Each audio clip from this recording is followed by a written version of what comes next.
It's really about bringing together practitioners from across the country who are doing different types of work around digital learning.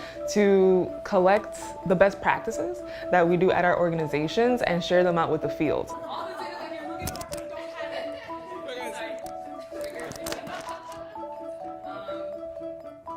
And we're really looking deeper into just like going beyond technology and the digital part of it, but thinking about like what are the undergirding practices and ways of thinking that support the best types of digital learning work.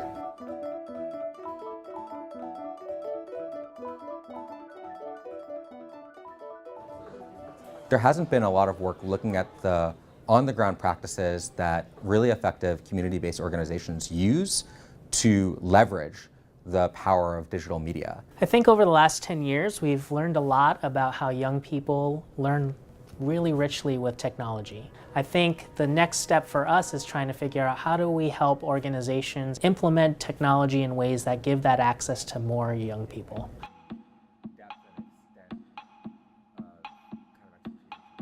I think the biggest thing that we're going to share with the field is that it's not just about tools. The tools are definitely like one piece of the puzzle, but it's really about the relationships and the way in which we exist and work with young people to make sure that the tools are relevant. So now I'm finna use the E-flat. That's good job, bro. I'm finna use the... So one of the most interesting things that I've learned in this project is how our partner organizations frame digital media and making within the needs of the community. You got the C note going over, it's a full chord. Like, oh, that's you just learned something. Look at that moment, you just learned something. What they're doing is what we've called community-based digital learning. It's really focused on engaging young people with technology in a way that's connected to their interests, to their community needs, and actually has them go and produce projects that are actively contributing to solving problems in their communities. When young people have a chance to actually solve problems that they really care about, it situates their learning of technology and digital skills and teamwork in something that it can actually make an impact in their community. Design Leap is a program that is centered, we are centered all around human-centered design. So we work very closely with whoever we're inventing this project for. After our interviews with ADAPT, we decided to make a product focused on digital art for disabled. So when we look at effective community-based digital learning, we found that organizations that do it well make strategic decisions in 5 areas. The first one is around pedagogy, and so there's deep questions about how do we teach with technology, how do we educate with technology. The second area is around technology itself, so there are a lot of choices that organizations have to make about what software to buy, what tools to use, what kinds of skills do I want young people to develop with specific tools. In thinking about capacity, they're often thinking about who do we hire, what skills do we need. They're also thinking about how do they engage in professional learning around digital media, whether it's peer-to-peer learning or accessing external resources from other partners. In thinking about skills, we wanted to start to shift the focus away from discrete hard skills like learning how to use a piece of software or learning how to code. But our organizations, our partners, often think really deeply about how to integrate skills across social, cultural, emotional, and technical. The final area is around community. The key here is that these organizations make really active connections through partnerships, through local creative art scenes that really allow their young people to get exposure to what's happening in their neighborhood, in their cities, and in a way that creates real social capital for their young people. Out-of-school work organizations can be more innovative than the school system sometimes. There's not so much bureaucracy at our organizations, so we can just try new things and really pay attention to the holistic needs of youth. All right, look at the camera. Give me a little bit of a smile if you got one. I think learning happens everywhere, and the beauty of this project and this group is that we all see that. It's in school, it's out of school, it's in community, it's online. It's a connected system. One of the stories we found in our research was from a program called YOUmedia that's part of the Chicago Public Library. A young person who came to one of their central branches was really interested in gaming, this particular game, Super Smash Brothers. And the problem, though, was that it was causing a lot of kind of conflict amongst the young people, a lot of competition.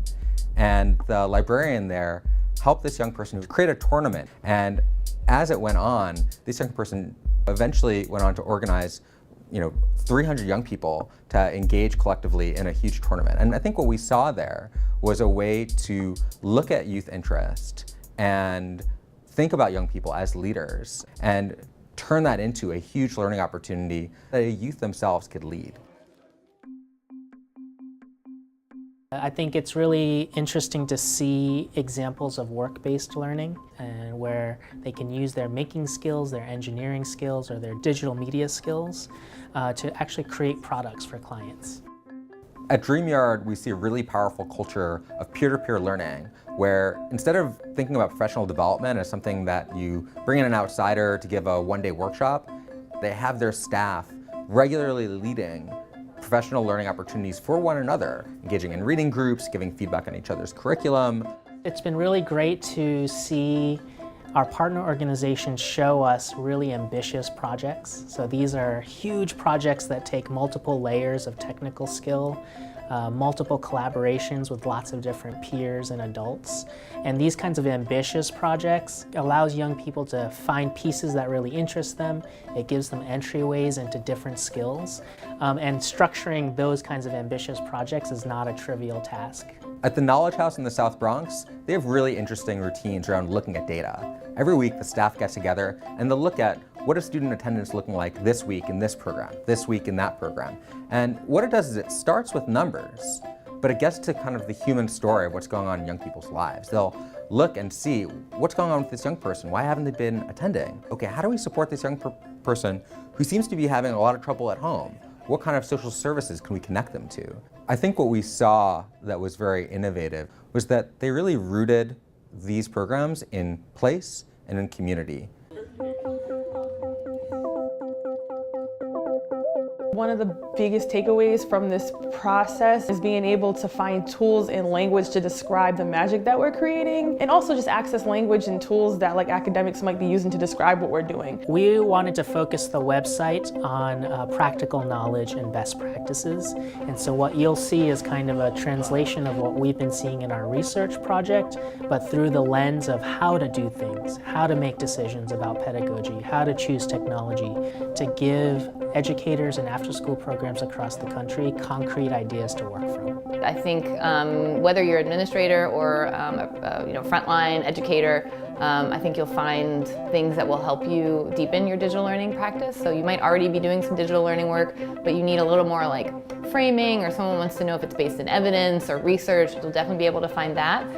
Or you might just want to find some examples of other cool programs and projects that different organizations are working on. You can just click around on the site and see the real work that we're doing right now, and just get inspired and think about new projects and new work that you could do with your young people. There are these amazing organizations out there that are doing work with young people and technology and community, and we know that this doesn't happen everywhere, and we think that it can. We think that there are ways to get more young people to have meaningful experiences, to contribute to their communities, to have voice with the tools of the 21st century. And in this project, we're figuring out a way to document what the best organizations have figured out. And we're getting it to practitioners, to policymakers, to funders, to organizational leaders that we know are looking for effective resources to make their organizations shine and really serve the needs of their communities and their youth.